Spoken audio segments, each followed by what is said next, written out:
DIY decorators, I'm Mark Montano, and today on Make Your Mark, we are making a copper patina mirror using unicorn spit. Now before I forget, I want you to thumbs up if you like this video and leave me a comment if you have a question about this project or you just want to say hello. Are you ready? Let's make over a mirror.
Make sure to grab yourself a set of Unicorn Spit or Unicorn Spit Sparkling.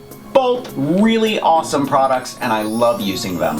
Thumbs up if you like this video, leave me a comment and I will get back to you. Subscribe to my channel if you haven't already. Grab a copy of the Big Ass Book of Home Decor and I will see you next week. Bye.